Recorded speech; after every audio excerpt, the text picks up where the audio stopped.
I've been in property for 22 years. Our business has been running since 1976. My chairman and my dad is here, so I would like to acknowledge him. My company's been open since 1976 in Cape Town. Give him a round of applause. Woo-hoo. People go wild.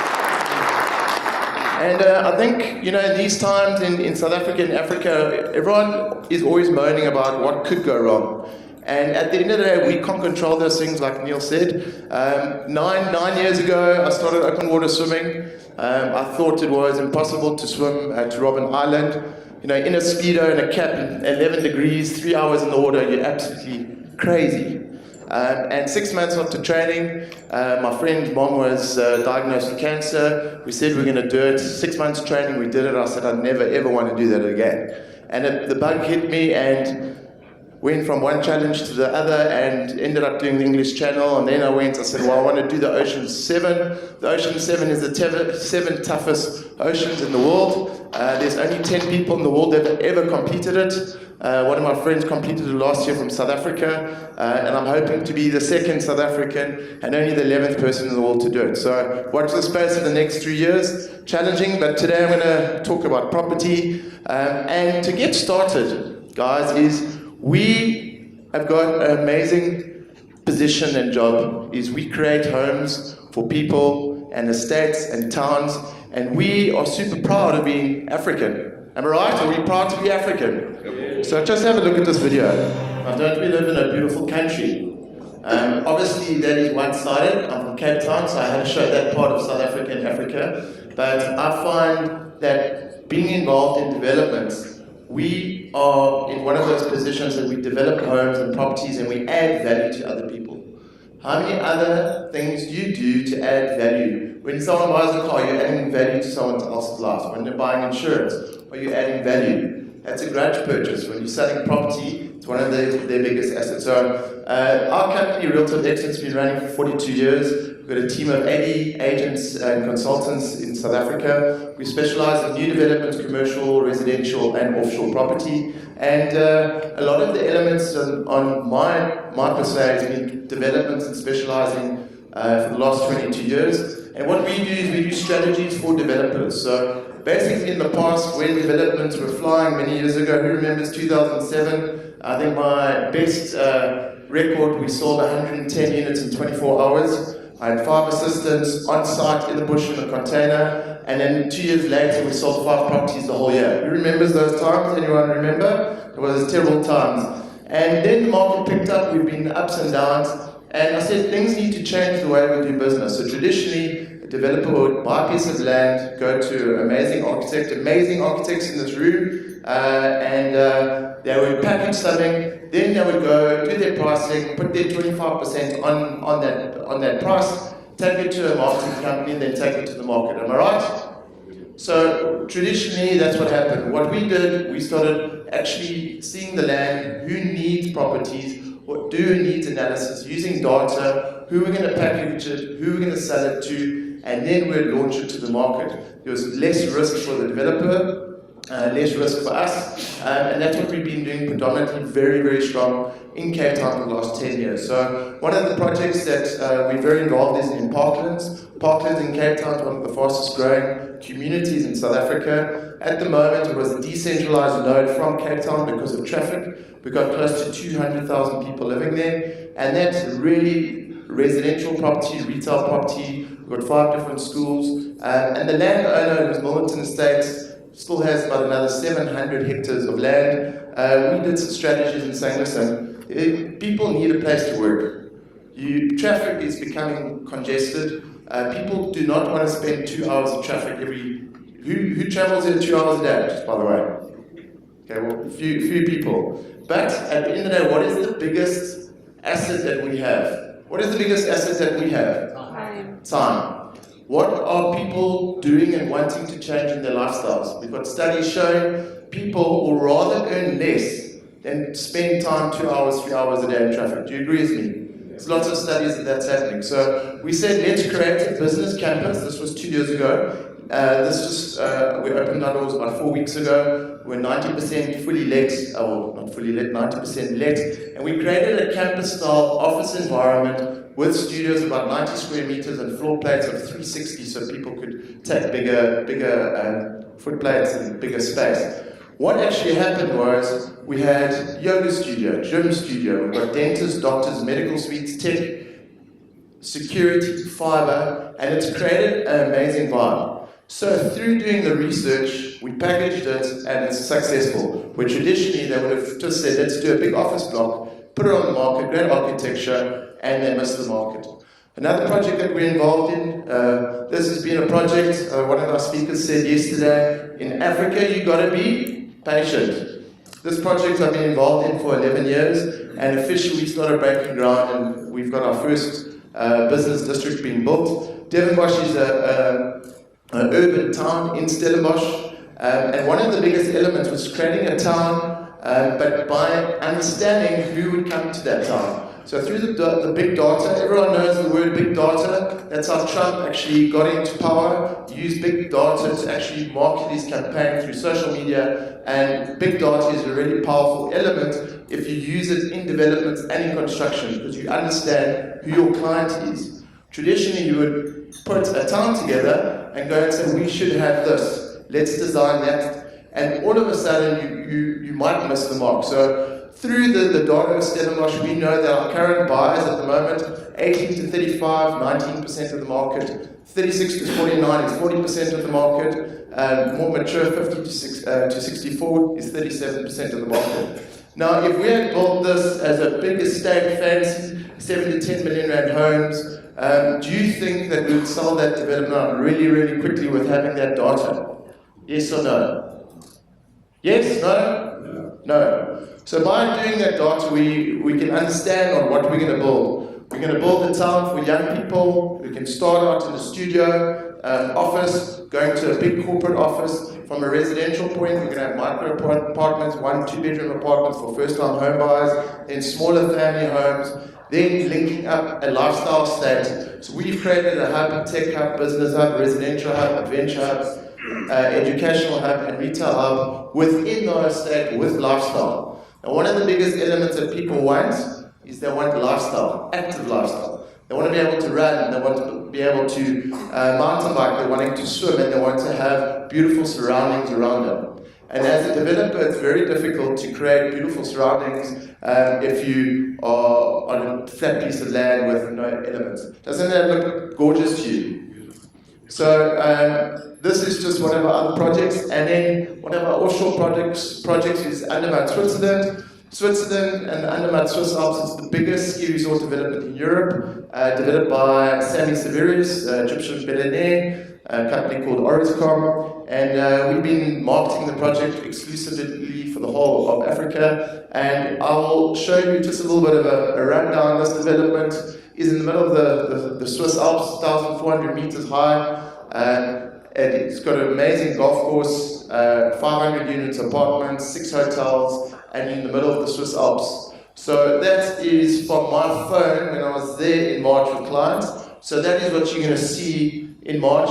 With global warming, there is a glacier, is 1,400 meters, so a lot of ski resorts that is under 1,000 square meters is a little bit daunting at the moment, but Andermatt is a full year destination with golf, mountain biking. Now the prize that I've given, which we're going to give a little bit later, it's 5 nights at the Radisson Blu Hotel in Andermatt, including breakfast and ski passes, and it is out of this world experience. So that is what one person is going to walk away with, coming down from the ski slopes, going to the sauna, steam bath, the pool overlooking, who wants this by the way? Are you excited? Are you guys excited for this? Yeah. Absolutely awesome. So that's what it is in summer. I was there in summer. And one of the biggest elements is when you sell something, you need to believe in it, firstly. You need to know your product. I know there's a lot of guys there selling their products.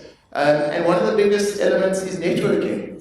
I've always been taught from my dad is that show me your friends, show me the people that you're hanging around with, show me the people you're networking with, and I'll show you where you're going. Isn't that true? You guys are here on a Friday while other people are having gin and tonics, but maybe not gin and tonics yet in about an hour, they're having gin and tonics. You guys are here networking to grow your business, to grow yourselves, to meet someone, to do business, to collaborate, which is one of the biggest elements in today's market, to do business. Am I correct? Yes. You do business with people you like and trust. Am I correct? Yes.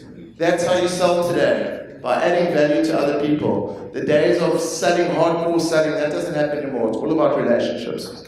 Getting back to Andermatt, this is what it looks like in summer. 18-hole golf course, voted #1 golf course in Switzerland for the last 3 years. This is like fan court, but elevated around Alps. There's a lot of goats and cows in the surroundings, and it's very quiet. What is beautiful about this development, whatever is developed there, you can't ever redevelop. That's what they've got there. Zoning rights is what they can get. What's really cool is if you buy, no death taxes. It's free ownership, and South Africans can buy there with no restrictions, which doesn't exist anywhere else in Switzerland. So moving on, my talk for today is a little bit of times are changing, am I right? Times are changing. So I want to play this little video just to show you what's happening in the marketing element. I'm all about marketing, changing the way we're doing things. Who do we communicate? When do we communicate with? Because there's a younger generation, they're working completely differently than the last 20 years. Am I right? So watch this video. So in the room, how many people have got cell phones here? Oh, that's a silly question. Everyone got cell phones. I would like to show of hands, who's on Facebook? Facebook?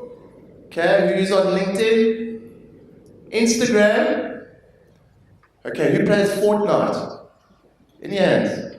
One in the back. Jeez, okay, good work, okay. So this is an interesting stat. Every 60 seconds, 2.4 million snaps are created, $862,000 are spent online, 266 hours are watched on Netflix. Google, 3.7 million search queries, Facebook, 973,000 logins, 18 million WhatsApp messages. Who uses WhatsApp a lot in their business, just for show of hands? Has that not helped out a lot? Is that quicker than email? Yes. YouTube views, 4.3 million views. Google Plays, 375,000. Instagram, 174,000. This is per 60 seconds, guys. Is the world not moving faster? Quicker? Is it not time to change the way that we communicate with our businesses, with our consumers? One of the biggest elements though with all this is not here to scare you or anything else, one of the biggest elements, even with all this technology, and we go to the States every year with the biggest real estate convention, the National Association of Realtors, and we do a lot of networking, that element as you are doing today, and one of the biggest elements is face-to-face networking with one-on-one will never disappear. So today is just to show you what's changing in the market, and I'll come back to why. So the generations, the boomers, the baby boomers, 1946 to 1964, write me, send me a fax, send me those elements. Who remembers those days? Generation X, 1965 to 1980, call me. Generation Y, 1981, 994, email me. Generation Z, text me. Now, all of these people are working in the same times, in now to 2020. But how do we communicate this? So my team of 80 consultants, when someone communicates with us, if someone sends us email, we'll communicate in email. So if someone sends us WhatsApp, we'll communicate in WhatsApp. Social media and vice versa. We've got different strategies for different elements. How do we change that in the real estate environment? So if there's a project, traditionally a developer would spend X amount, 1% of the budget of the contract price, put up billboards, newspapers, they will have guys on site, they will do all those elements. Those days are gone. Who here reads the newspaper? Show of hands. Okay, out of a full room, probably 10. Why? Because you read the news on your phone. Am I right? You want to read the stuff that you want to read, either Business Day or sports or anything. Who wants to open the newspaper and read about who got murdered or this or that? Am I correct? We want to choose what we're reading to, so we need to change our strategies in the new age of marketing. Now, there's a lot of elements that's changing. There's something really, really exciting. One of my clients is Generation Schools in Cape Town. They've changed the whole facade of teaching. I've just sold them land within our development where they're actually opening an international university linked to Cambridge. So within our community, we've got high schools. So from grade R all the way through to high school, they can stay with the school and go to university and get an international degree. This is the space that they are creating. Collaboration, funky open spaces, linking to teachers in Cambridge because the technology is there. This is what's changing in the industry. In the residential element, this is our new generation. And we have to speak differently to these generations. You cannot do the same thing as the last 20 years. You have to communicate differently. So what is needed? So about 5 months ago, when I was doing the research on our Devonbosch development in Stellenbosch, I actually put a post on Facebook. And I had a competition similar to that, but it wasn't a trip to Switzerland. It was a dinner for two at a really good restaurant. And I just said there, if you were building your own town today, what would you like in it? You know that I had over 250 posts to say what they would like in their town. Now, what do you think was said? A lot of those elements came on the panel discussion yesterday, is people want a sense of community. Back in the day, I remember we used to put milk bottles out and guava juice that used to arrive with coupons. Those were really cool days. People want to have functional markets. They want to integrate. They want to have green sustainability. My kid's 6 years old. I had to put Jojo tanks. I had to do all these elements. We're recycling back at home. We have to change the way we're doing things. So just a couple of notes. They want fresh, fun, functional architecture. Small homes versus bigger homes. Green living, recycling that pays towards sustainability. What about creating a town that when you recycle, you get coupons, those coupons or your card actually goes to buy data? Wouldn't that be a cool idea? You recycle, this is what you get. You don't get money, but you get rewarded on other elements. Cost savings through green power data services. Campus-style integrated multicultural communities. I was fortunate to go to Los Angeles last year. Neil said I swam that Catalina Channel. I actually got pulled out halfway because I almost drowned. So I didn't finish that one, but I am going back next year on that one. And there's a development, if you want to have a look at it, check it out. It's called Playa Vista. It's a campus-style development in Los Angeles. And they created this campus-style environment where there's residential, there's, Google's head office is there, YouTube, Facebook, but they've got these residential nodes with commercial, in the one commercial building, 6,000 square meters, 1,000 square meters at the bottom of this building is a creche. At lunchtime, parents come down and go and play with their kids. What a powerful idea. Yet I look at Santa, I was out at supper last night, you've got this most magnificent buildings, it's stunning. But you're not disconnected. You have to go there to there. They've created this whole ambiance, different parks. They've got theatres in the parks, markets. They don't have cars, they have golf carts. So you've got a shuttle, so if you finish work and you want to get on a golf cart, you go and see your kids play sport. So if you want to check it out, really, really cool, really amazing. We've actually taken a lot of that information and we're incorporating that in our development in Stellenbosch. Lifestyle versus time and traffic, education versus legacy, workspace collaboration with the community, safe, secure, camera monitoring versus gated community, urban parks with active lifestyles, internal electric transport systems, less traffic, more time, linked biking and running routes. In Belgium, I was there with one of our clients last year. In Ghent, anyone been to Ghent in Belgium? They actually stopped all cars within the city. You're only allowed bikes. What has actually happened is that everyone has moved back into the city, old, young, and it is such a vibe. It is really, really cool, and it's opened new opportunities. Destination and experience was actually mentioned again yesterday. People will rather buy online, which I'm going to get to, and go somewhere to experience something.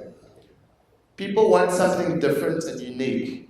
Digital suburb currency supporting local business. These are elements that we are trying to put into our developments because that is what people want. Our younger generation are wanting something different. Campus versus office. We see there's a big trend on guys having smaller space versus bigger space. Bigger offices You rather have a common secretarial area, workout spaces, private boardrooms, because it's independent, freelancers, location, it's funky, it's fresh. So big trends in that element. In the industrial element, flexible. Why building big warehouses and then everyone has their own office? They have warehouses and then have shared office space, shared meeting room areas. So these are all elements that are changing in the area. Who's seen online shopping? Who here shops online? Show of hands. Don't have to ask you why. Because why would you get in your car for half an hour, 45 minutes, go try and find a parking bay, get irritated for the guy who just took your spot, go to the shop that you actually want, because you know what shoes, you know what shirts, you know what fits you, because it gets delivered to your door. How big is Amazon? I look at Takealot. Amazon has just signed a deal in Cape Town, 75,000 square meters of campus space in Cape Town. 75,000 square meters. Amazon is growing. In that video it shows the next element. So do you think developers should be building big shopping centers? Yes or no? They should be going smaller, communal destination where there's an actual vibe. So those are all elements. And these are all other elements, and how much time have I got, Neil?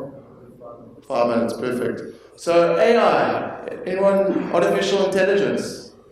Now, sitting here right in this room, in the last 24 hours, you could have had a communication, not with a human, with a bot communicating with you, getting data from you, and once that reaches to a point, then you're going to speak to a human. So what this is doing, it's actually saving time in different business in a massive level. Fastest growing market technologies, AI 53%, connected devices 34%, social listening tools 31%, marketing automation, drip campaigns 31%, customer ID and access management 30%. So with all this data, we've got close to 200,000 clients in our database. We have different communications at different times with our clients, and I'm not even there doing it.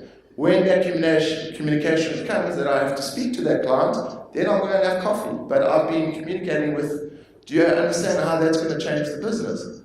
One of the biggest elements we know in Africa is internet, availability of internet. Do you think the price of internet is going up or down? Down. So education, the consumer is more educated in the past. And that's one of the biggest elements. That's my youngster was, my wife's birthday the other night, actually it was yesterday. I'm in trouble because I missed her birthday. But we're at a restaurant and normally we don't have devices when we're sitting in, and my son said, Dad, please, I know we don't do devices when you're having supper, but I have to connect into Fortnite quickly because I want this thing. And I'm going, oh my gosh. Do you know that Fortnite has got 200 million users across the world? 200 million users. About 6 weeks ago, it was a little bit longer than that, they launched a concert in Fortnite that 50 million users all over the world, different languages, different personalities, went into the social playground, and the DJ was live and had a full show. And 50 million people over the world experienced that. That is what's happening. Fortnite, if you look at earnings, 1st of April to 15th of April, Netflix, 12.6 million. That's in 3 weeks. Fortnite was second. Now, who would think a game would make that type of money? And this is the communities are driving. And my point today is the way that we market our products, our businesses, our projects, our developments, we need to start thinking differently how you're going to communicate and sell. Because we're not in an age of selling, we're in an age of telling stories and how we tell those stories. That is what you're selling at the end of the day. I'm going to end off with a sister company of ours. About 8 years ago, I was doing a talk at the NLR as well, and I met this guy, geeky-looking guy, Glenn, from a company called EXP, and we had launched South Africa's first cloud-based estate agency. He had launched in the States, and his vision was to launch this virtual agency with no offices, not one brick office, okay?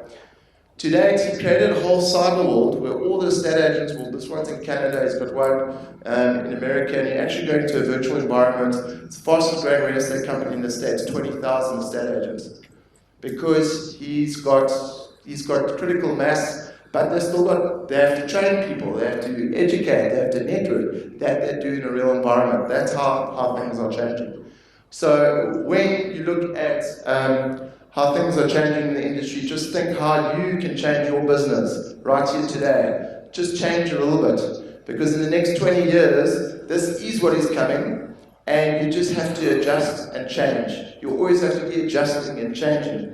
And what I say in my swimming, what I've learned from swimming, is it doesn't matter what current you're in. You can be in the strongest current, as long as you're moving forward, and you've got a vision to get to the other side, and your goal is stronger to get to the other side, and your why is stronger to get you there. Because your why is what is going to get you there. My why is my 2 kids, Tristan and Kai. So whenever I'm having a tough day, or I just think of swimming, I'm going, listen, this could be worse. I'm not in the ocean, there's no sharks. You know what, why am I doing this? And I leave you with that message today. Thank you very much.